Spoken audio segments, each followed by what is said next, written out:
Bapak Ibu Saudara-saudara, kita di malam hari ini di kebaktian penyegaran iman yang dilaksanakan oleh Polres SPB ini, saya ajak kita merenungkan ulang satu bagian ini.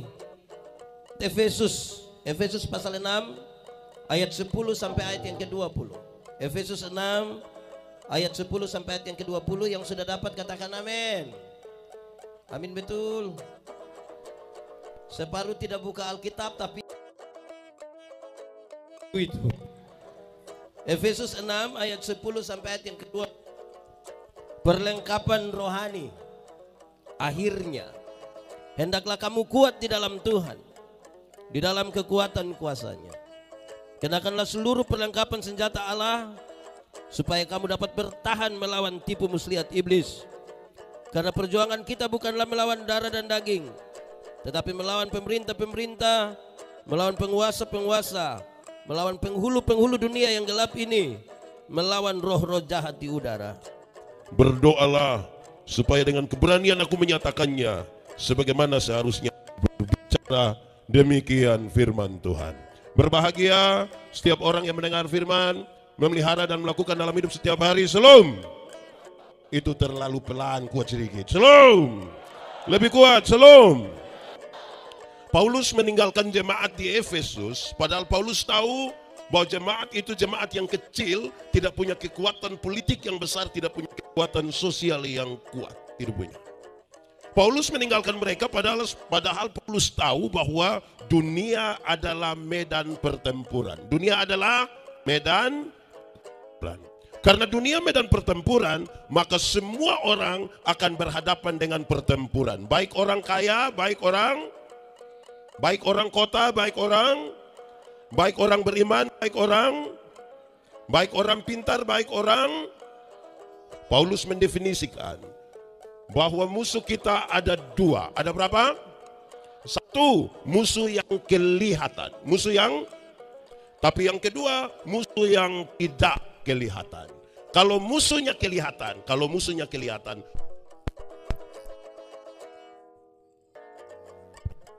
cek.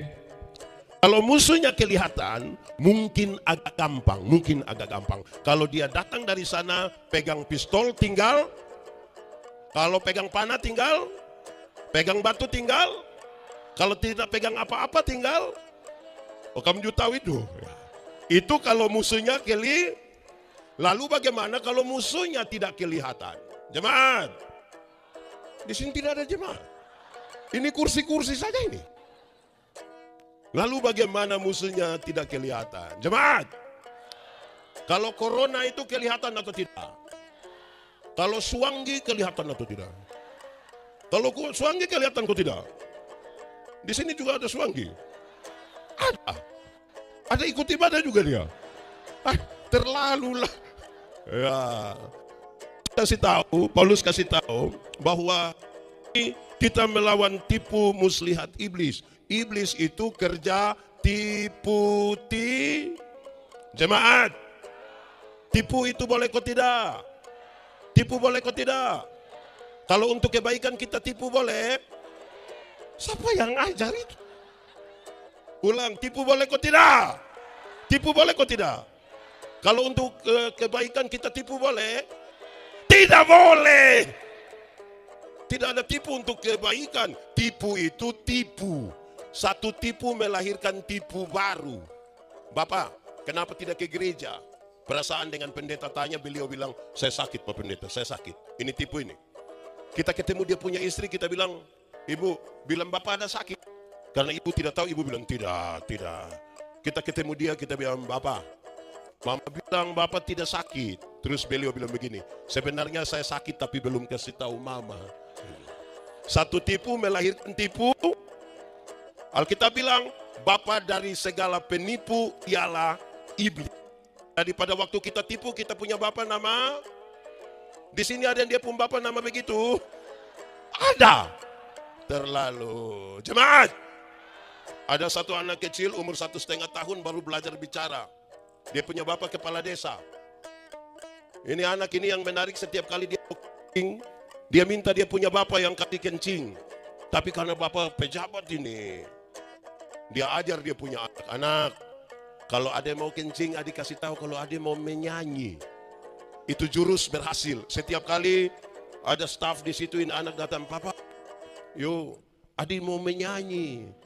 Dia punya bapak sengaja putar-putar keluar, kasih kencing dia, selesai masalah. Satu saat, bapak mamanya tugas ke Jakarta, titip ini anak di dia punya om, Dora. Malam-malam ini anak mau kencing, dia kasih bangun dia punya om, yo, adik mau menyanyi. Karena dia punya om tahu. Cek. Karena dia punya om tidak tahu, dia punya bilang begini, jangan, ini sudah malam ini. Ini anak tidak bisa, om, kenapa? Adik mau menyanyi. Dia punya om bilang, tidur, opa di sebelah marah. Ini anak sudah tidak tahan, dia bilang, om, iya, adik harus menyanyi. Dia punya om bilang, kalau begitu, adik menyanyi pelan-pelan di om punya telinga. Ini anak bangun dia kencing di om punya telinga. Jemaat, siapa yang salah? Om atau bapak? Om atau bapak? Bapak atau om? Om atau bapak? Kenapa bapak yang salah? Makanya kalau benar katakan, kalau tidak katakan, ya katakan, tidak katakan, menyanyi katakan, kencing katakan, berani yang kau rubah sedikit. Kan kasihan itu om toh. Jemaat, Paulus meninggalkan jemaat, dia pergi ke mana? Masuk penjara. Ke mana? Pendeta, dia masuk penjara karena apa? Melakukan kejahatan serius kan? Tidak. Dia bunuh orang? Tidak. Lalu kenapa dia masuk penjara? Karena coba-coba percaya kepada Tuhan Yesus. Keputusan percaya kepada Tuhan Yesus, mau mengabarkan tentang Tuhan Yesus, itu yang membuat dia masuk. Ini sebuah kenyataan yang berbeda dengan kerinduan banyak orang percaya. Banyak orang Kristen kira kalau percaya pada Tuhan Yesus tidak ada masalah. Banyak orang pikir kalau percaya pada Tuhan Yesus, kepala sakit sedikit tinggal tunjuk baru bilang dalam nama Yesus. Banyak orang pikir kalau percaya pada Tuhan Yesus, pagi-pagi kalau ada petugas koperasi ke rumah. Di sini kenal petugas koperasi juga? Harian atau mingguan? Kita suruh orang tidak usah datang-datang. Dia pikir kalau pagi-pagi petugas koperasi datang, Tuhan Yesus kasih keliru petugas koperasi supaya ke rumah sebelah. Jemaat, semua percaya Tuhan Yesus? Benar-benar percaya? Amin. Sudah siap masuk penjara? Saya lihat saudara ragu-ragu ini. Percaya Tuhan?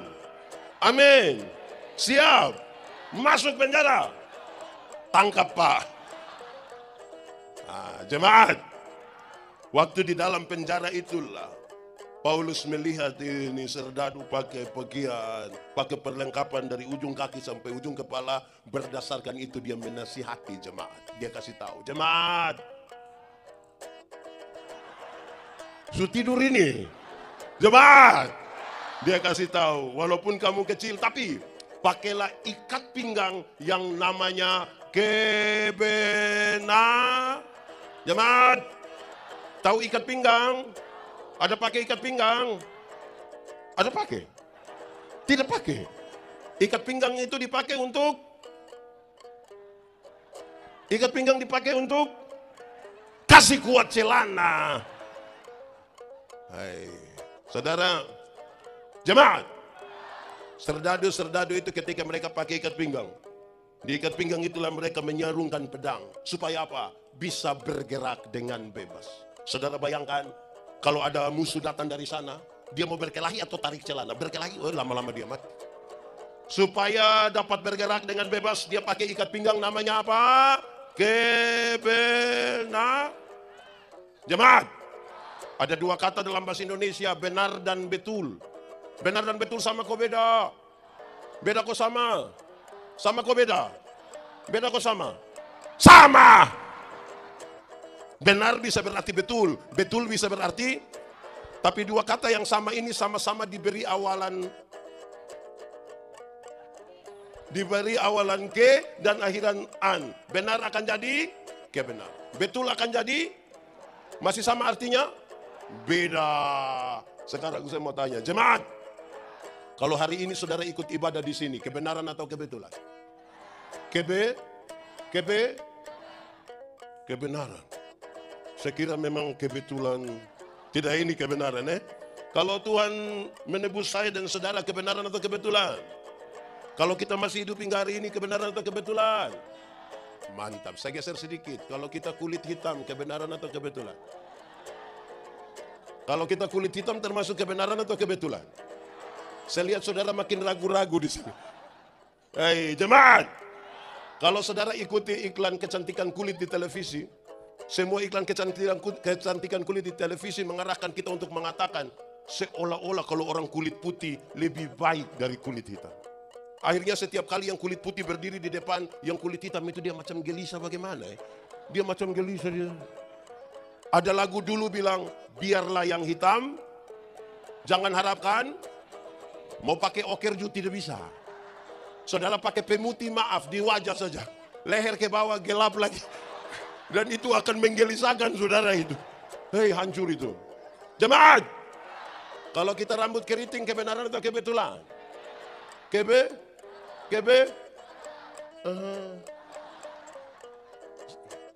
Saya berkhotbah dalam banyak acara mendorong budaya positif Valentine. Saya bilang begini, di hari kasih sayang ini, yang paling akan menikmati belayan seorang suami adalah mereka yang rambut keriting, bukan yang rambut lurus.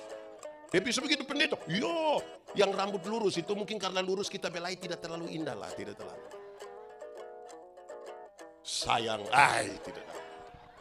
Sayang, yang keriting itu kalau dibelai menarik. Sayang. Jangan gelisah kalau hanya rambut keriting. Amin kok. Hei, jemaat.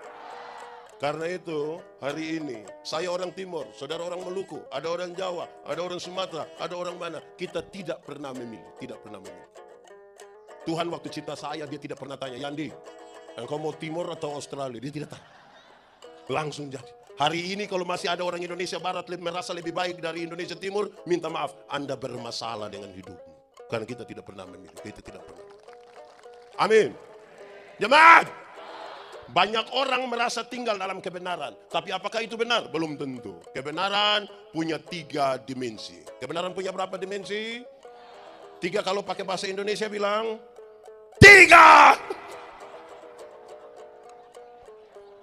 Kebenaran punya 3 dimensi. 3 pakai bahasa Inggris bilang, makin pintar ini.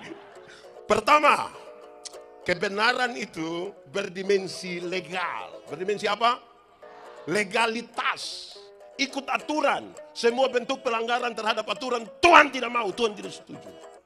Pelanggaran pada aturan Tuhan tidak mau. Jemaat, tahu motor? Pernah naik motor? Siapa punya? Siapa punya? Sudah lunas?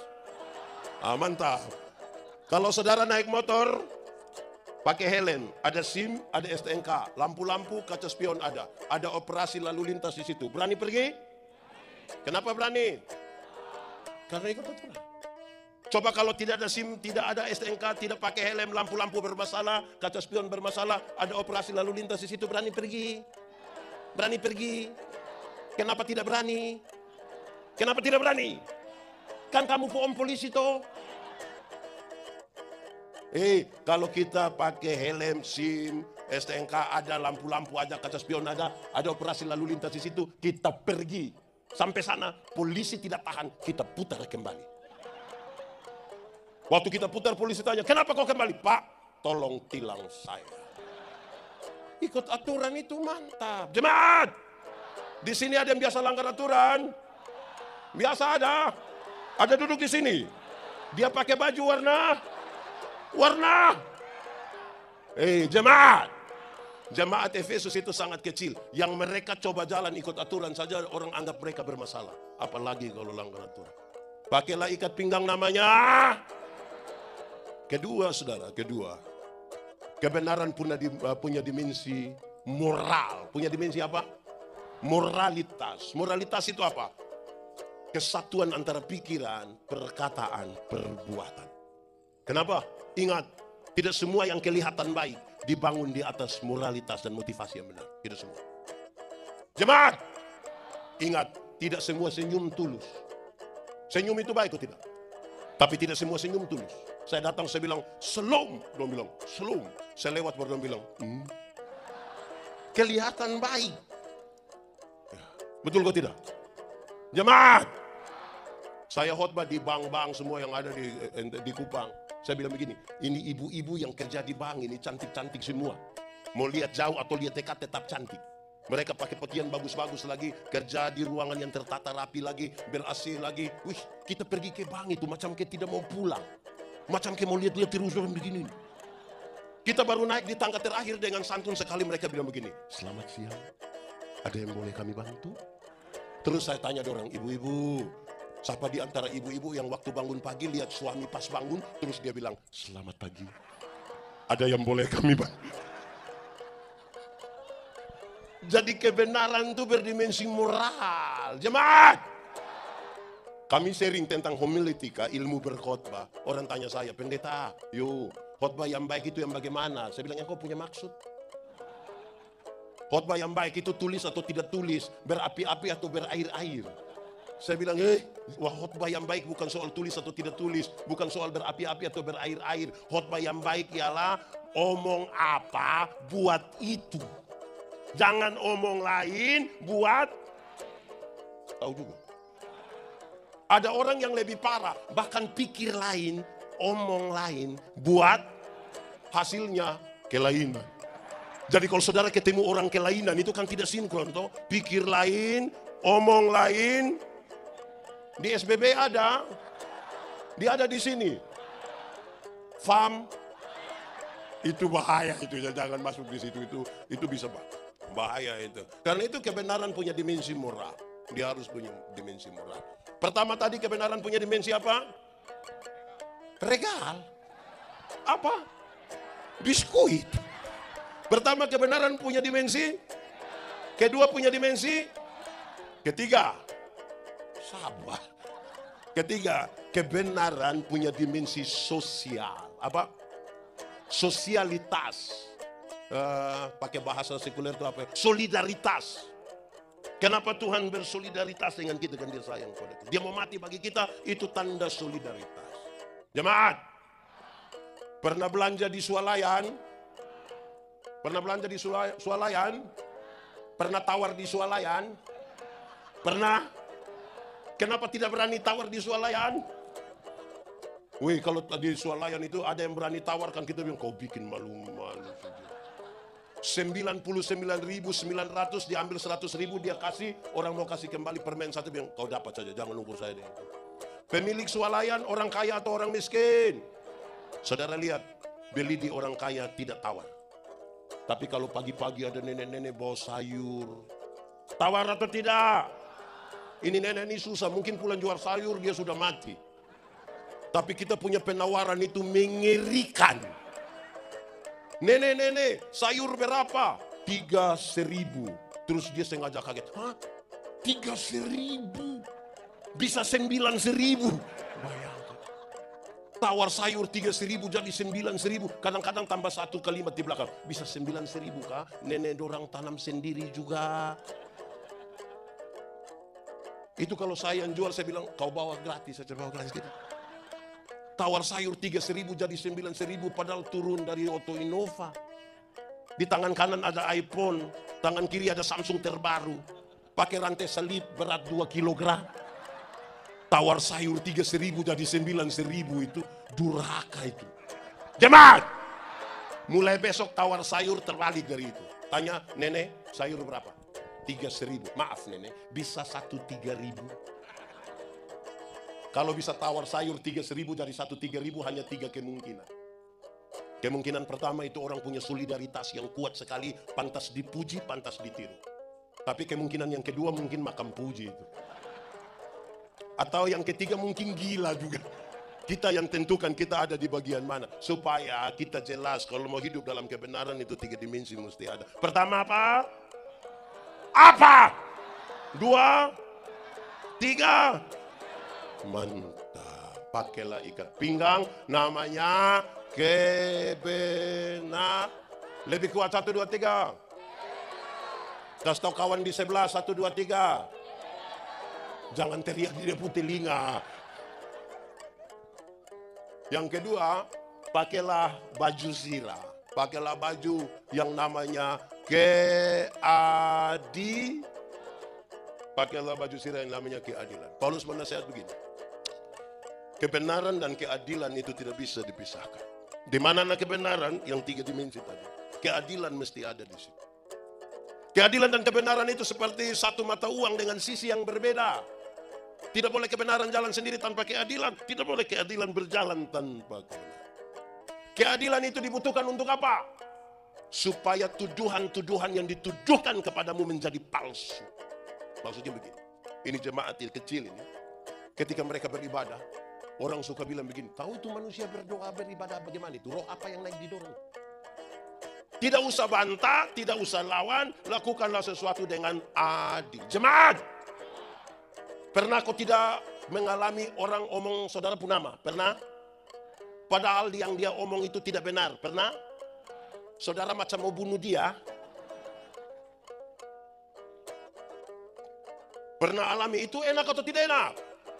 Lalu ketika tidak enak itu apa yang saudara buat? Bikin status. Kadang-kadang dia rasa tidak enak, tidak adil, dia bikin status. Kalau tidak tahu tentang beta, jangan omong ke tahu-tahu. Karena setan suka berteman dengan orang yang tidak tahu. Aduh itu dan begitu. Lakukanlah dengan Mari saya pakai contoh. Saya punya bapak, saya sebut bapak kandung.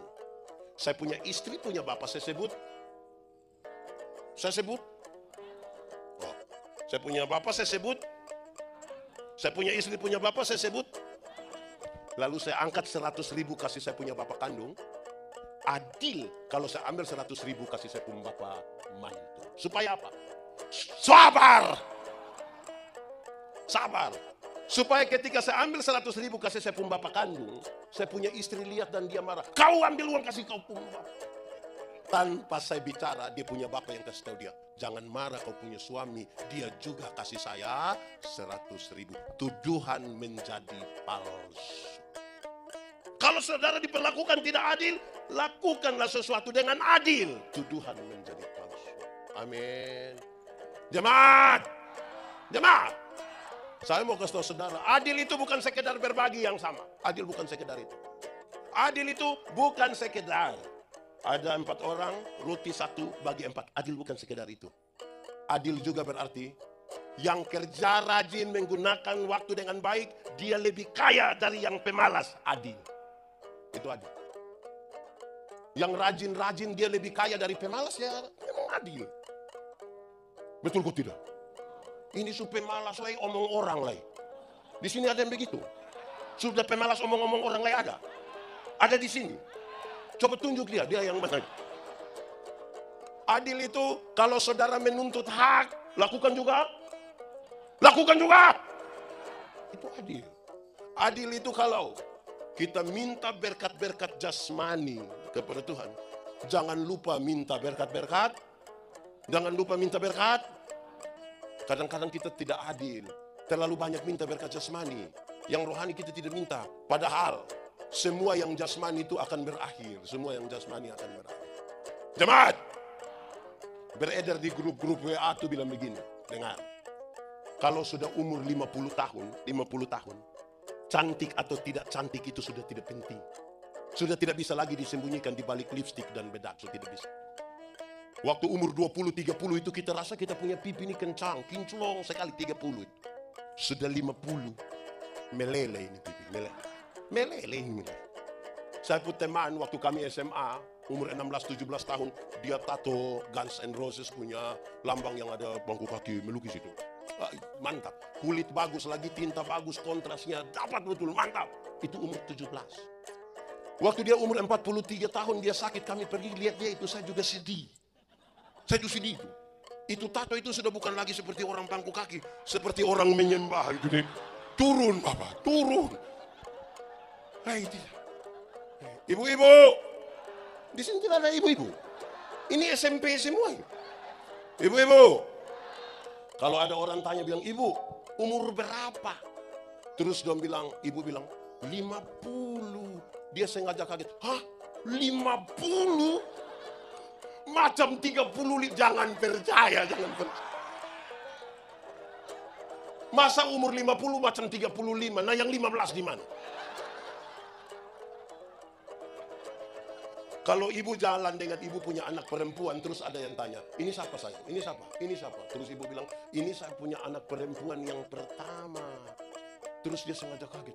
Anak perempuan? Macam kakak adik. Jangan percaya, jangan percaya. Masa mama dengan anak macam kakak adik? Kalau mama dengan anak macam kakak adik itu hanya dua kemungkinan. Kemungkinan pertama dia punya anak perempuan itu muka terlalu tua lah. Jadi dengan dia punya mama itu beda tipis sekali. Atau kemungkinan yang kedua dia punya mama menikah terlalu muda. Mungkin umur 6 tahun sudah nikah. Jadi adil itu jangan hanya pikir yang jasmani-jasmani. Yang rohani juga toh. Amin kok. Itu umur berapa tadi? Berapa? Sudah umur 60 tahun, ada jabatan atau tidak ada jabatan sama saja. Sudah pensiun.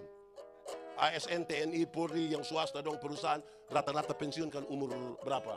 60 toh, taruhlah 60. Waktu kita aktif itu yang orang ketemu kita, dia bilang, siap, laksanakan, lanjutkan, alright. Aktif Bapak, itu aktif. Sudah pensiun, mau ambil pensiun di taspen ini. Anak-anak yang baru honor 3 bulan, dia bisa lihat kita dari jauh baru dia panggil, tua. Aman kah tua? Macam mau cek ke dia itu. Jadi jangan pikir ya, hati-hati. Itu umur berapa? Umur 70 tahun, rumah besar atau rumah kecil sama saja. Apalagi rumah tingkat. Kok sudah pakai tongkat mau naik di lantai 2 dia. Tidak jadi. Apa yang bisa kita banggakan di situ? Amin kok. Umur 80 tahun, kaya atau miskin pun sama saja. Sama saja. Tidak mungkin lagi beli daging babi 2 kilo makan sendiri, tidak mungkin lagi. Kolesterol, asam urat, darah tinggi, jantung, diabetes, gigi tidak ada. Orang lain masih kunyah, kita tidak kunyah. Kita hanya mall saja. Mall begini dia purasa sudah habis. Apa yang bisa kita banggakan? Adil itu jangan hanya cari yang jas, tapi juga cari yang jemaat. Besok pagi masuk gereja kok tidak? Saya tanda ya. Jangan sampai ikut ibadah malam hari ini, besok pagi tidak pergi gereja. Iya, Oke, adil. Sudah 2. Pertama, ikat pinggang namanya. Baju sirah namanya. Ketiga, pakailah sepatu, pakailah kasut, pakailah alas kaki yang namanya kerela jemaat. Memang kalau bikin apa-apa tidak rela itu tidak bisa. Melakukan sesuatu itu butuh kerelaan. Amin kok. Biasa gereja di sini jam berapa? Jam? Terus ini malam dia duduk sampai jam 4, jam 9 ibu bilang, "Papa, gereja." Terus ya takut bertengkar dengan istri, jam 9 dia tetap pergi. Tapi dia duduk diam begini nih. Kita kira dia ada mendengarkan firman Tuhan. Padahal dia ada beban. Jemaat, pernah putus cinta? Pernah putus cinta? Terus. Saya prihatin dengan saudara. Saudara kalau putus cinta dan tidak segera move on, tidak rela sudah dia, itu bisa sakit hati dari tamat SMP sampai mati. Itu nona kasih naik foto dengan dia punya om, kita tersinggung. Kita bisa capture itu foto, lingkar merah di itu om punya kepala, anak panah merah tunjuk di itu om punya mata. Kita messenger dia baru tanya, siapa itu? Rela. Ini kita punya baju, anggap kita punya baju satu, ini baju terbaik sudah, ini baju paling baik sudah, warna merah ini baju paling baik sudah. Di pesta juga itu baju, rumah duka juga itu baju, gereja juga itu baju, acara mana itu baju, ini baju terbaik ini. Terus Pas mau datang acara, keluarga satu dari kampung datang bilang, pinjam dulu itu baju merah. Terus kita pikir-pikir mau tolak, orang tua bilang, kasih, ini engkau pun saudara ini. Besok-besok engkau susah bukan baju yang tolong, tapi saudara yang tolong. Ayo kasih. Saudara bayangkan kalau kita kasih tapi tidak rela. Coba saudara bayangkan. Pasti kita bilang, ambil ini, itu hari kau tambah 2.000 jadi ambil. Memang melakukan sesuatu butuh itu serdadu dorang ketika mereka sudah pakai, mereka punya sepatu, mau masuk lumpur kau injak duri kau hutan kau apa, masuk saja. Kerelaan yang dia maksudkan lebih, kerelaan untuk memberitakan Injil. Kerelaan untuk memberitakan Injil itu berita pembebasan. Injil itu berita pembebasan. Supaya yang takut dia menjadi punya kekuatan. Yang bodoh itu diajar menjadi pintar. Yang sakit dikuatkan. Yang merasa terbelenggu dibebaskan, itu Injil. Masih banyak orang pakai Injil untuk bikin takut orang. Mau pasca orang bawa film-film neraka putar-putar kasih orang. Orang nonton habis, orang bilang, aduh, ini pendeta neraka. Hei, saya tidak pusing dengan neraka. Kenapa? Saya masuk surga. Kenapa takut hukuman di neraka? Iya, minimal pendeta mesti tahu. Saya tidak tahu itu tidak apa-apa. Karena kalau saya harus masuk surga, bukan karena ketakutan hukuman di neraka. Saya masuk surga karena Tuhan Yesus mati ganti. Supaya kalau ada anak muda datang ke saya, dia bilang kepada saya, jangan itu dulu. Saya melayani di rumah sakit. Kalau berkunjung ke orang-orang lanjut usia, saya bilang, nenek, kita berdoa nenek. Iya Bapak, mungkin saya doa habis nenek sudah mati. Tapi nenek mati masuk surga. Terus saya jelaskan, terus saya bilang, Pak Pendeta, mati hari ini, mati besok, sama saja. Tuhan yang memberi, Tuhan yang mengambil. Terpujilah nama. Itu pembebasan. Bayangkan kalau itu nenek ada sakit, terus saya sampai sana, aduh, mati dia, mati. Jangan suka kasih takut orang. Supaya kalau ada anak muda datang bilang kepada saya, Pendeta Yandi, yo, saya rasa saya manusia paling berdosa di dunia. Saya rasa saya manusia paling berdosa. Saya bilang, kakak, saya juga orang berdosa. Tapi jangan takut, karena kasih Tuhan lebih besar dari kita 20 atas. Itu Injil. Jangan sampai yang anak muda datang di saya, dia bilang, pendeta, saya rasa saya manusia paling berdosa. Ya, saya lihat yang kau punya muka berdosa ini, saya lihat engkau buka berdosa, engkau kalau tidak bertobat kaki tangan patah buang semua. Wah, itu bikin takut, itu Injil bukan menakut-nakuti orang. Saudara kalau baca sebelum kedatangan Kristus, saudara baca, celakalah. Waktu berita Kristus datang, sampai pada dia ada, dia melayani, dia mati, dia bangkit naik ke surga, Roh Kudus dicurahkan yang kasih tahu, jangan takut. Di sini ada yang biasa kasih takut orang. Ada yang biasa kasih takut orang. Dia ada di sini. Tunjuk. Ibu-ibu, kasih makan anak usia begini gampang kok susah? Kasih makan, umur berapa ini? 3 tahun. Kasih makan dia gampang kok susah? Gampang. Kasih makan anak kecil tuh rata-rata susah. Mereka kan lari-lari kan. Dia punya mama ikut. Setengah jam dia punya. Ini anak tidak bisa mengerti orang tua sedikit. Anak umur 2 tahun suruh mengerti dia punya mama yang 38 ini. Aneh sekali. Ibu-ibu. Kalau anak tidak mau makan, kasih tahu dia baik-baik. Adek, makan saya. Ayo makan, biar sehat. Ayo makan. Ini bukan kasih tahu begitu, dia bilang begini. Makan itu om. Ada itu om juga lagi. Ini anak tumbuh dalam ketakutan. Amin kok. Orang tua, malam-malam kalau anak-anak kecil belum bisa tidur itu, jangan kasih takut dia. Kasih tahu baik-baik kalau dia tidur. Adek, ayo bobo, ayo. Biar besok bangun lebih tempo. Ayo tidur. Adik belum bobo, papa mama bobo duluan aja. Ayo bobo, adik bobo. Ini anak belum mau tidur, dia punya papa mama sepakat kasih mati lampu. Sudah kasih mati lampu lagi, dia pun bapak keluar dari pintu belakang menuju jendela kamar. Terus dia punya bapak garuk jendela. Dia punya mama saya ngajak kaki. Om, ade sudah bobo.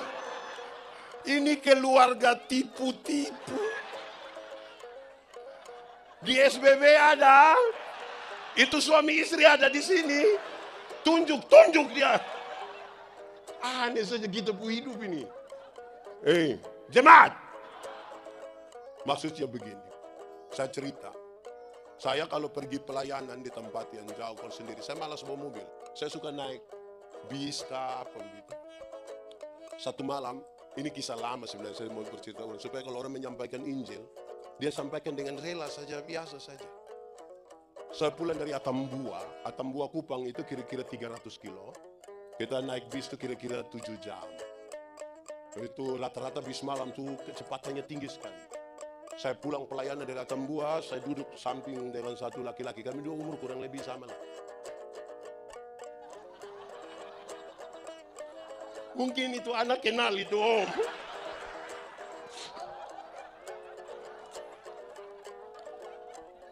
Ini bis lari kencang sekali, lari terlalu kencang. Terus saya bilang dia, om, kira-kira kalau ini bis lari begini dia terbalik. Kita mati, kita masuk surga atau tidak? Dia bilang, lu sembarang. Saya tahu sekarang dia punya masalah. Saya bilang ke dia, om, dulu juga saya takut masuk surga atau tidak. Tapi waktu saya tahu Tuhan Yesus lahir untuk saya, mati untuk beta, bangkit untuk beta, sekarang naik ke surga untuk beta. Beta yakin, mati dimanapun, kapanpun, dengan cara apapun, beta yakin pasti masuk surga. Kenapa engkau bisa yakin begitu? Kita bisa buat apa? Kita ini bisa buat apa untuk kita masuk surga? Kalau bukan karena kasih karunia. Amin kok. Injil itu disampaikan dengan real. Dia bilang, kalau begitu berdoa kasih saya. Kami dua berdoa, bis sementara jalan. Kedua, saya pulang dari satu tempat pelayanan. Itu tempat pelayanan itu tempat yang agak sulit. Itu musim hujan itu anjing saja tak tanam di kaki, tidak bisa. Saya pulang kira-kira jam 6:30 malam, menuju satu tempat di Soe. Dari Soe itu 100 km lagi ke Kupang. Saya jalan di daerah perbatasan yang sedikit, itu agak sedikit, itu agak jahat lah. Ada satu nona, tahu nona? Tahu nona? Itu nona rupa-rupanya juga mau ke Soe, dia kerja di Plan International. Waktu mungkin dia takut pulang sendiri, agak gelap. Dia butuh ada teman. Dia pakai motor juga. Dia tunggu kalau ada yang lewat. Dan tiba-tiba dia dengar ada bunyi motor. Dan itu beta. Pas sampai di dia punya depan begini, mungkin dia takut saya lewat toh. Dia lompat ke tengah jalan, dia bilang, "Oh, bukan. Dia lompat, dia bilang, "Kak." Saya dalam hati, "Kak." Ini malam, makanya dia bilang, kalau siang dia bilang, tahu juga. Jadi pas dia sampai, dia bilang, "Kak." Saya langsung bilang, "Iya dek." Biar berimbang toh. Tidak mungkin dia semangat bilang, "Kak." Terus saya bilang, "Omong deng." Ganti dong. Terus pas saya sampai dia bilang, "Kak." Saya bilang, "Iya dek." Terus dia bilang, "Kakak mau ke Soe?" Saya bilang, "Iya." "Bolehkah kita sama-sama?" Saya bilang, "Kenapa tidak?" Kami dua sama-sama. Dia pakai dia punya motor, saya di bagian kiri, dia di bagian tengah. 3 kilometer kami jalan, ada orang bawa motor lari cepat sekali. Lewat. Saya tahu dia kaget sekali. Dia marah. Terus saya bilang begini, "Non, orang yang bawa motor begitu itu, kalau dia celaka, kira-kira masuk surga atau tidak?" Ini nona bilang, "Yang macam begitu itu tidak mungkin itu yang masuk surga."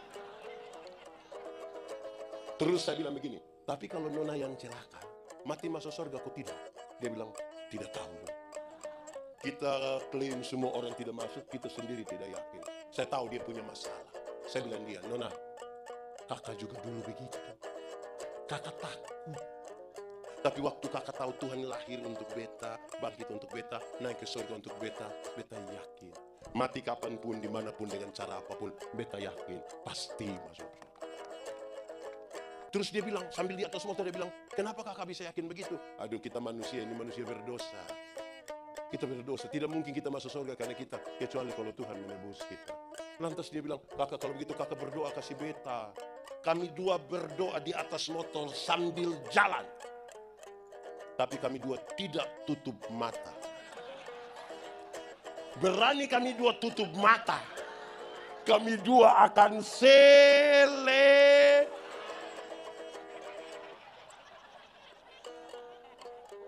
Injil itu sampaikan dengan rela. Jemaat! Tuhan datang, dia tidak tanya ada berapa gereja, saudara bang. Dia tidak tanya.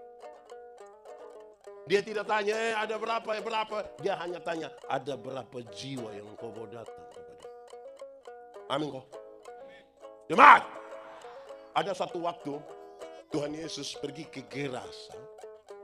Di Gerasa dia hanya akan bertemu dengan satu orang yang kerasukan legion. Legion berarti ada roh jahat kira-kira 6.000 di itu orang punya otak. Kita punya teman majelis yang dia punya roh jahat hanya satu, kita pusing. Ini 6.000. Itu orang sangat jahat, bukan saja untuk orang lain, untuk dirinya sendiri pun dia jahat.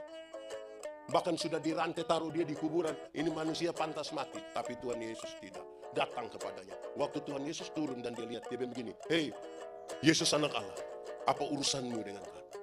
Rupa-rupanya roh jahat juga kenal nama Yesus. Amin kok. Jadi kalau saudara baru saja kenal nama Yesus, tidak lebih dari itu kita belum lebih dari roh jahat. Terus Alkitab mengatakan, Markus bilang begini, di daerah itu ada penjaga-penjaga babi yang menjaga babi kira-kira 2.000 ekor. Roh jahat ini meminta, biarkan saja kami masuk ke dalam babi-babi itu. Tuhan biarkan, matilah babi-babi itu. Berapa ekor? Orang-orang penjaga babi itu kecewa. Mereka kasih tahu orang-orang di kampung datang usir Yesus. Apakah Tuhan Yesus rela membuat orang kehilangan pekerjaan? Jawabannya tidak. Lalu kenapa Tuhan biarkan itu terjadi? Saya mau kasih tahu begini, saudara. Dalam struktur budaya Yahudi, babi itu haram. Orang Yahudi tidak makan daging babi. Tidak ada B2 di Yahudi. Tidak ada. Tetapi yang haram ini mereka pelihara 2.000 ekor. Sementara ada 1 jiwa hampir binasa, mereka biarkan. Itu yang Yesus. Alangkah lebih baiknya ada 2.000 ekor babi mati daripada ada 1 jiwa binasa. Amin. Sekarang coba kali, kalau babi 1 ekor 2 juta, 2.000 kali 2 juta, 2.000 kali 2 juta berapa coba? 2.000 kali 2 juta berapa coba? 2.000 kali 2 juta 4M. 4M harga 1 jiwa. Waktu itu dalam konteks. Pertanyaan terakhir, dan siapakah orang gila itu? Orang gila itu kemungkinan besar adalah suamimu. Orang gila itu kemungkinan besar adalah istrimu.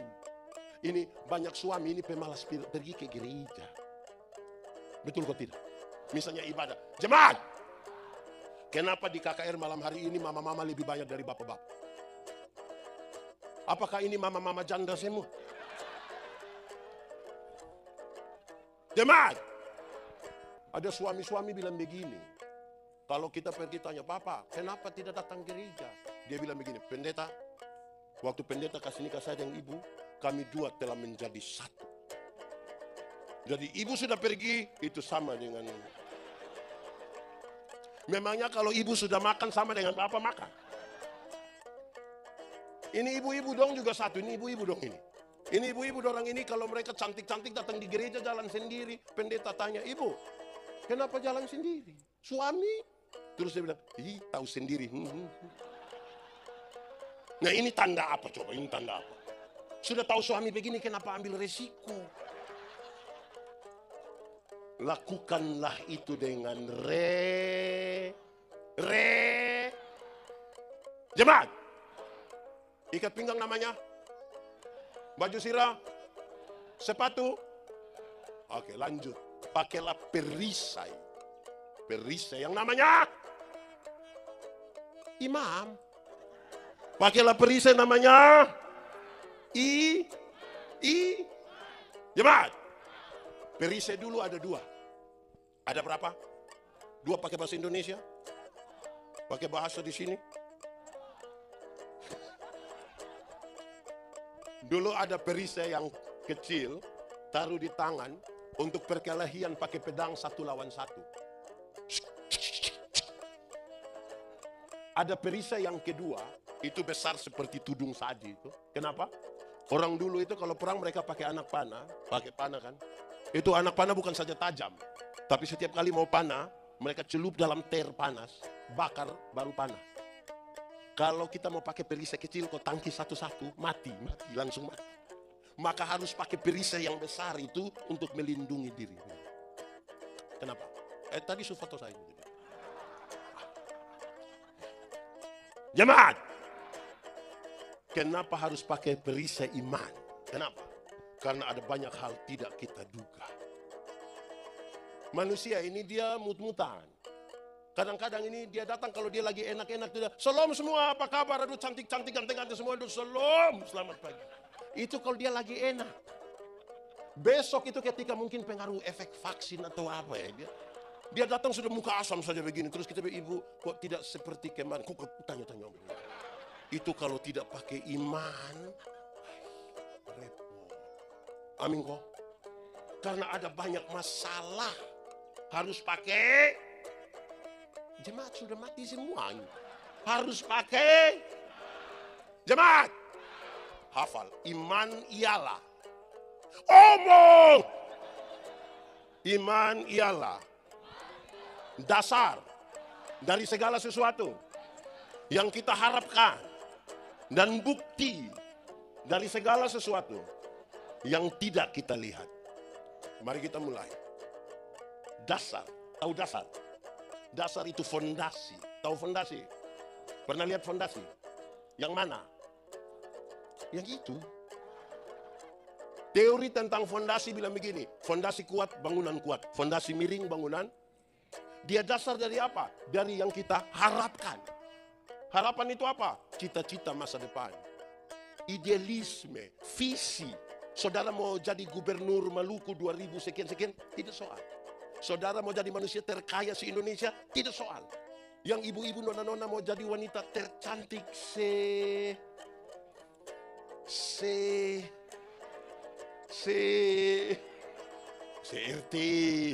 Tidak apa-apa. Yang membedakan itu adalah saudara meletakkan dia di atas dasar apa. Karena orang tidak beriman pun kepingin jadi gubernur, kepingin jadi orang terlalu kaya, kepingin menjadi wanita tercantik ya. Yang membedakan kita adalah kita taruh di atas dasar apa. Amin kok? Bukti dari yang kita lihat atau tidak lihat? Tidak lihat. Bagaimana menjelaskan? Arsitek, tahu arsitek? Di sini ada arsitek.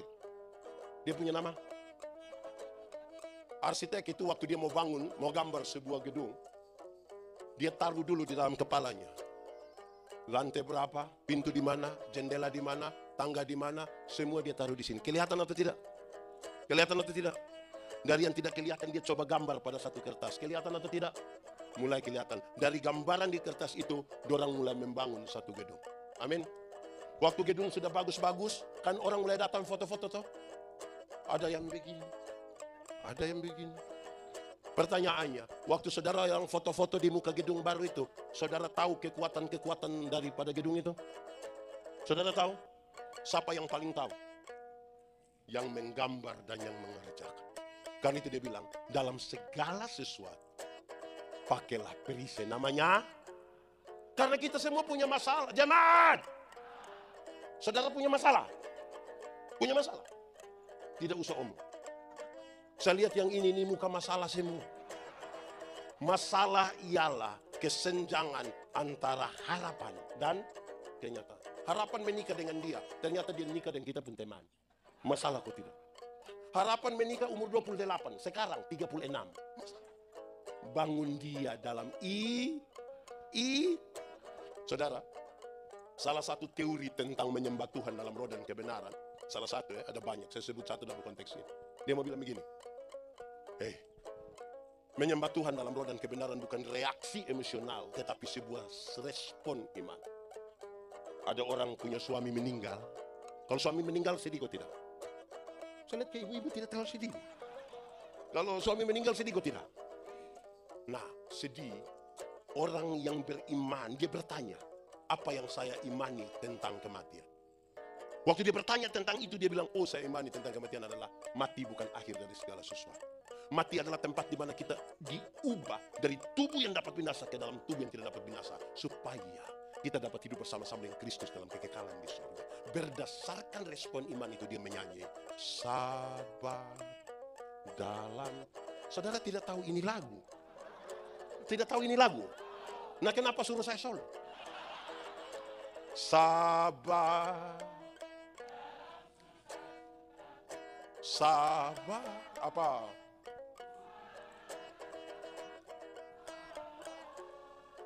Sabar, apa? Itu respon iman. Jadi apapun yang saudara alami, tanya, apa yang saya imani? Bukan orang punya suami ada meninggal di situ, kita datang ke situ pendeta, sebelum firman saya satu lagu. Terus dia mulai, di dalam doamu kau sebut nama. Separuh langsung. Terus di interlude-nya suruh anak kecil satu baca puisi dengan judul Ditinggal Ayah. Sedih kok tidak, sedih kok tidak.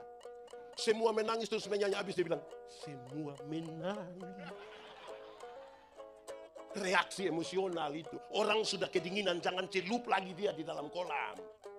Iman menolong dia untuk hidup. Amin kok. Kalau saudara hanya ingin menangis, nonton film Korea.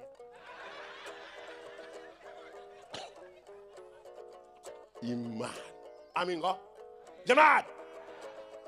Kalau kita pergi ke SBT, pakai mobil, celaka, tinggal 2 orang yang hidup. 1 orang beriman, 1 orang tidak beriman. Yang beriman akan mengatakan, untung Tuhan saya selamat. Yang tidak beriman akan bilang, untung tadi saya lompat cepat-cepat. Di satu peristiwa, iman membedakan kita. Amin kok. Ikat pinggang namanya. Baju sirah.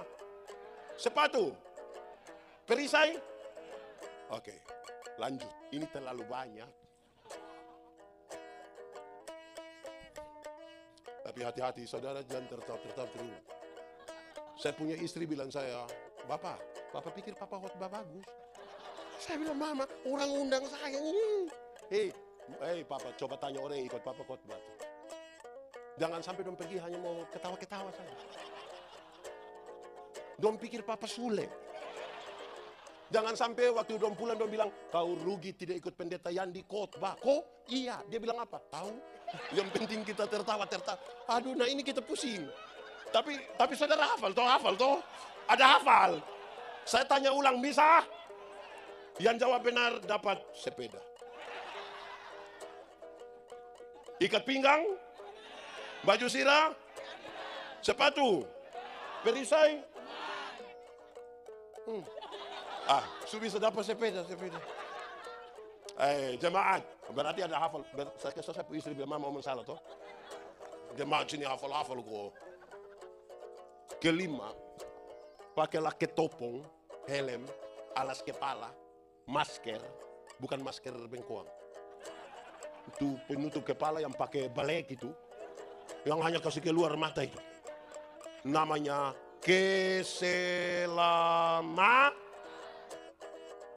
pelindung kepala. Engkau hidup hingga hari ini. Engkau ada dalam kekekalan di surga. Karena apa? Karena keselamatan yang Tuhan berikan bagimu.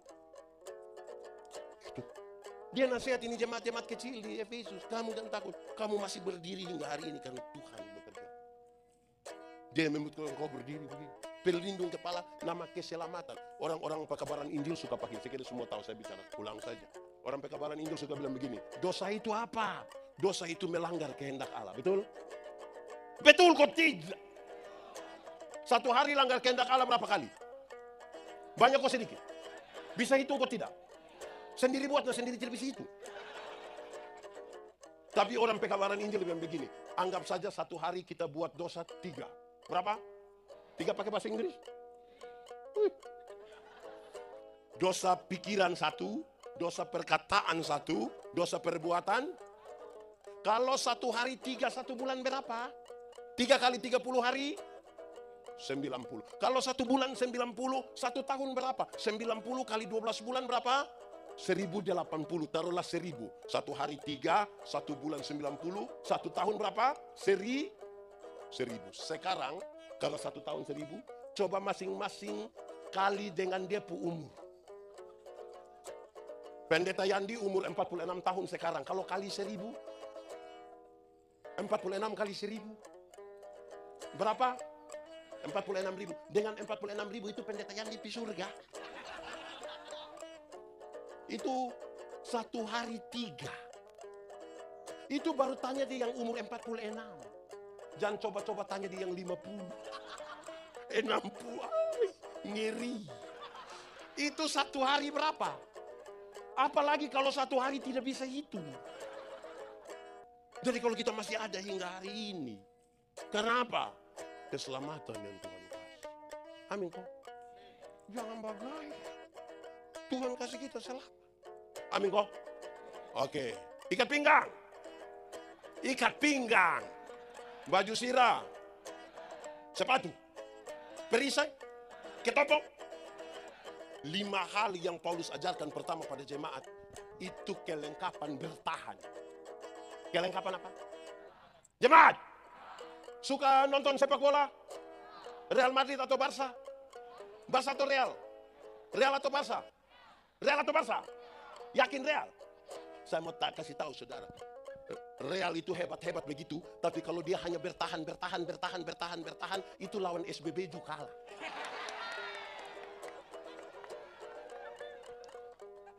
Dia mesti menyerang supaya memenangkan pertandingan. Amin kok. Nah, sekarang dia kasih tahu senjata untuk menyerang. Bertahan terus kalah lah. Betul kok tidak? Tidak kok betul? Atau tidak betul? Nah, dia kasih tahu untuk menyerang. 1, firman. Apa? Firman. Firman itu dia bilang seperti pedang bermata 2. Bermata 2 artinya ke sana dia potong, dia iris ke sana tapi iris ke sini. Artinya, kalau untuk orang lain kita kutip firman, jangan lupa kutip firman juga untuk kita. Kita ini terlalu banyak kutip firman untuk orang lain. Lupa kutip firman untuk kita. Jangan sampai sebentar saya khotbah habis ada yang datang bilang, Pak Pendeta, khotbah tadi pas. Terus saya tanya, pas dengan dia, Pak. Ais dengan Anda tidak pas. Dengan saya firman sampai dia serong, dia lari ke saya. Jemaat, orang tua dulu ajar kita bilang begini. Kalau engkau punya pohon nangka, tahu nangka punya pohon? Yang mana itu? Kalau engkau punya pohon nangka tidak berbuah, ambil parang, bukan kasih mati. Cincang dia punya kulit kan? Tahun depan dia berbuah. Betul. Soalnya adalah kita mau disakiti atau tidak. Ini pendeta berkhotbah sedikit tersinggung. Di sini ada yang biasa tersinggung. Dia ada di sini. Yang sedikit tersinggung ada. Sedikit tersinggung. Kenapa tersinggung kok sedikit? Jemaat, saya mau kasih tahu saudara tentang firman. Cepat-cepat habis ini kita pulang sudah. Kami tidak siap makan malam untuk sudah. Dengar, jemaat. Alkitab. Tahu Alkitab? Yang mana? Alkitab tuh kalau mau baca, dia firman itu kalau mau baca, itu dia punya kronologi. Baca Alkitab harus tahu kronologi. Kronologi Alkitab itu ada 5. Penciptaan, kejatuhan manusia dalam dosa, rencana penyelamatan Allah, kedatangan Kristus, janji untuk hidup yang kekal. Baca Alkitab harus tahu kita baca dia di bagian mana. Sebab sepertinya ada ayat yang saling bertabrakan satu dengan yang lain. Kalau tidak tahu kronologinya kita bisa kasih pesan yang salah. Itu pertama. Kedua, Alkitab itu berisi 2 hal. 1, informasi. Yang kedua, ajaran. Tuhan Yesus punya murid 12. Itu informasi. GPM di sini pilih penatua 13, tidak apa-apa. Jangan sampai waktu kita pilih 13 ada yang datang bilang, kenapa Tuhan Yesus punya 12, kamu 13? Kamu mau lebih dari Tuhan Yesus? Informasi diajar harus beda. Ini Abraham pernah tipu kok tidak? Waktu mau masuk ke negeri itu kan dia kasih tahu dia punya istri. Kalau orang tanya jangan kasih tahu istri. Kasih tahu saja saudara. Itu tipu kok tidak? Informasi bukan ajaran. Jangan sampai bilang, oh Bapak segala bangsa saat. Tidak ada tipu untuk kebaikan. Tadi baru kita omongkan. Ajarannya bilang jangan berdusta. Karena itu yang ajaran bilang, hendaklah. Janganlah. Salomo punya istri 700. koma, tambah gundik 300, berarti 700 tambah 300. Berapa? 700 tambah 300. Wih, istri 1000 ini. Saya yakin nama separuh dia tidak kenal. Itu sudah lewat baru dia bilang, nama siapa dulu? Kalau satu hari dia dengan satu istri, dia butuh kurang lebih 3 tahun baru sampai kembali di istri pertama. Itu dia sampai sudah pemilu. Baru yang 1000 itu cantik-cantik semua. Anak-anak para raja, salah satunya Putri Firaun. Nona gagah-gagah semua. Bukan macam kayak dari ini cantik-cantik semua. Tapi kalau Alkitab bilang Salomo punya istri 700, ini gundik 300, itu informasi, bukan ajaran. Jangan sampai tanggal dia mau nikah 2 dia bilang, kenapa Salomo bisa 700? Saya baru mau 2 kamu protes lagi. Dia baca firman harus pada tempatnya, kalau tidak bermasalah. Jemaat yang sudah baca habis Alkitab angkat tangan. Angkat tangan, ini bukan todong. Ini orang tidak baca habis Alkitab, tapi orang punya story don baca kasih habis. Jemaat. Kenapa? Jemaat. Alkitab itu tebal begitu, tapi kalau satu hari kita baca 4 pasal sampai 8 pasal, 4 sampai 8, cukup 4 bulan kita baca kasih habis. Berapa bulan? 4 bulan cepat atau lama? Lama atau cepat? Cepat atau lama? Lama atau cepat? Kalau kita umur hanya 4 bulan, cepat kok lama? Kalau kita umur hanya 4 bulan, cepat kok lama? Cepat kok lama? Tapi kalau cepat kok lama? Kalau kita tahan lapar 4 bulan, cepat atau lama? Jadi yang benar 4 bulan, cepat atau lama? Lama atau cepat? 2 minggu, cepat atau lama? Lama atau cepat? Kalau pacaran 2 minggu, cepat atau lama? Cepat atau lama? Kalau perut sakit 2 minggu, cepat atau lama? Tergantung kan, kalau ada cinta, ada perhatian, ada kasih sayang. Hari-hari hidup ini terasa terlalu cepat. Butuh cinta untuk mendekati. Jemaat! Yang sudah baca kasih habis belum tentu mengerti. Yang sudah baca kasih habis saja belum tentu. Apalagi? Tidak baca. Saudara-saudara, itu serius. Dia bilang, senjata pertama itu firman. Amin kok. Firmanmu.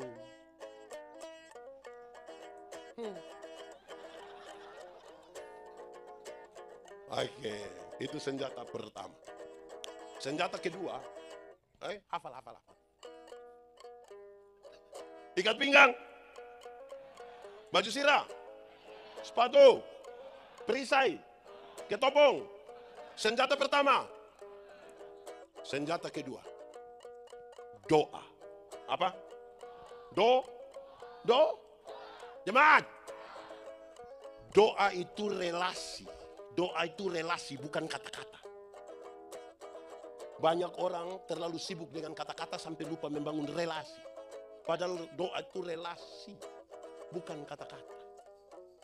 Kalau saya dengan Bapak Pendeta, kami dua kenal baik, kami dua punya relasi. Saya jalan kaki, beliau naik motor, ketemu saya di jalan tanpa saya minta, beliau berhenti tanpa saya minta. Pendeta, yo, mau kemana? Naik. Karena kami dua punya. Tapi kalau kami dua tidak ada relasi, kami dua tidak saling kenal. Saya jalan kaki, beliau naik motor, ketemu saya di jalan, beliau berhenti juga. Tapi dia tanya, ojek ke Pak? Relasi lebih kuat dari kata-kata. Ada orang yang di SBB ini cerewet sekali. Tapi kalau kita bilang, Om, sebentar Om doa mak, kau sembar. Karena dia bertentukan kata-kata, bukan relasi. Jemaat. Menurut saudara, saya ada relasi dengan saya punya istri, kok tidak? Kami dua saling kenal, kok tidak? Karena kami dua punya relasi, kami dua saling kenal. Waktu saya ingin meminta sesuatu dari dia, cara mintanya ringan. Saya cukup bilang begini, Ma, bikin teh saya, gelas kecil saja. Jangan terlalu banyak gula, Papa takut sakit gula saya. Kan cara mintanya hanya begitu, karena relasi. Tidak mungkin saya minta teh, saya punya istri, saya bilang, Mama, buatlah segelas teh. Jangan terlalu banyak gula ya, Papa takut sakit gula. Pas habis ibu tanya, Papa sehat? Doa itu relasi, bukan kata-kata. Saudara bisa berkata-kata dengan orang yang tidak saudara kenal sekalipun. Contoh, jemaat. Pernah kau tidak satu saat saudara mau telepon begini, tiba-tiba ada suara bilang begini, nomor yang Anda tuju tidak dapat dihubungi. Pernah? Itu suara perempuan atau laki-laki? Itu perempuan dari SBB. Doa relasi, bukan kata-kata. Kekuatan doa bukan pada waktu saudara berteriak. Kekuatan doa bukan pada waktu saudara menangis. Kekuatan doa itu adalah kekuatan di mana saudara sungguh-sungguh sabar dimanin bareng. Kekuatan doa itu adalah saat di mana saudara sungguh-sungguh melepaskan beban. Banyak orang sungguh-sungguh menangis, sungguh-sungguh berteriak, tapi tidak sungguh-sungguh melepaskan beban. Harusnya ketika saudara berdoa, Tuhan, saya punya beban. Tuhan, terima ini beban. Aturlah menurut, terima. Aturlah menurut, jadilah kepadaku seperti apa yang kau mau. Amin kok. Kasihkan balik. Iya, karena hanya Tuhan yang bisa. Iya. Ya saudara-saudara, itu ikat pinggang, baju sirah, sepatu, ketopong, perisai, ketopong, senjata pertama, senjata kedua. Saudara lihat, dari itu terkoneksi antara apa yang kita pikirkan, apa yang kita imani, apa yang kita lakukan. Amin kok. Jemaat, mati hidup ada dalam tangan Tuhan. Amin. Itu soal iman. Yang iman kasih tahu otak. Otak, yo, tahu ke tidak? Tidak tahu. Kenapa? Otak, mati hidup itu Tuhan yang atur. Oh, iya. Jadi otak tolong kasih tahu kaki, supaya kalau ada trek lari kencang ikut sini, kaki jangan lompat ke tengah jalan. Terkoneksi toh antara yang kita imani kita. Amin. Ada masa depan dalam tangan Tuhan. Amin. Saudara, Tuhan menyiapkan masa depan bagi anak-anakmu. Amin. Yakin? Tapi bukan Tuhan yang antar itu anak dong pergi sekolah. Siapa yang antar? Siapa yang antar? Sekarang saya mau kasih saudara, yang kita punya bagian lakukan. Atau siapa di antara kita yang karena dia terlalu sibuk, pagi-pagi dia berdoa, Tuhan, saya sibuk jadi Tuhan tolong jemput anak orang.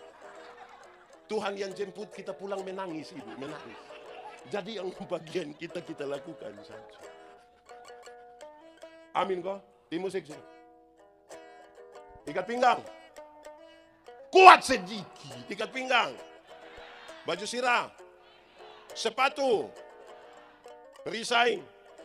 Ketopong.